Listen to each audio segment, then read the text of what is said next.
बिस्मिल्लाहिर्रहमानिर्रहीम। मेरी लिखी हुई बात को कोई समझ नहीं पाता, क्योंकि मैं एहसास लिखता हूँ और लोग अल्फाज पढ़ते हैं। कामयाबी बाज़ारों में नहीं बिकती, बल्कि इंसान अपने अपने अज़्म, हौसले और लगन से हासिल करता है।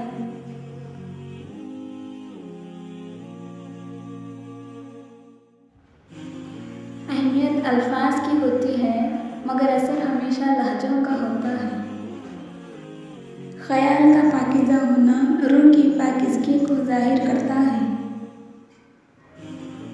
इबादत के लिए फुर्सत की नहीं, तौफ़ीक़ की ज़रूरत होती है।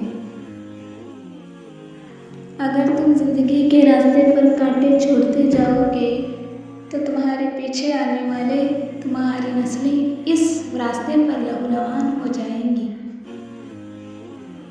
ज़िंदगी में सबसे ज़्यादा मुतमईन वो लोग हैं जो अपने मामलात अल्लाह के सुपुर्द करने के आदी हैं।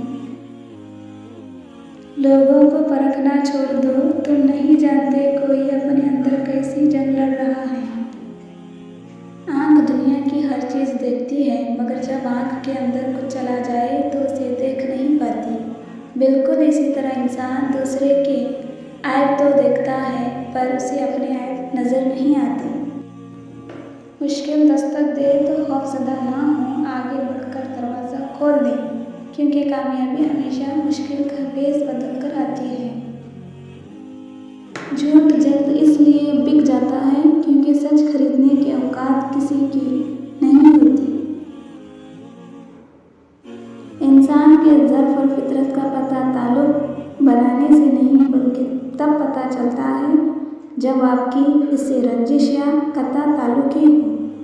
बदलते हुए रवैयों की परवाह ना करें, क्योंकि लोग रोज़ाना मुख्तलिफ एहसासात के साथ जागते हैं।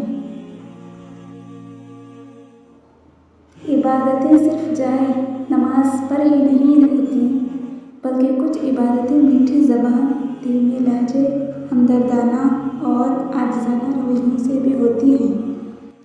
बेटियों को इसलिए तो नहीं पढ़ाया जाता कि कल को इनसे नौकरियां करवाई जाए। अरे बेटियों को इसलिए पढ़ाया जाता है कि कल को खुदा न खास्ता बुरा वक्त आए तो अपने पैरों पर खड़ी हो सके, किसी की मोहताज ना हो।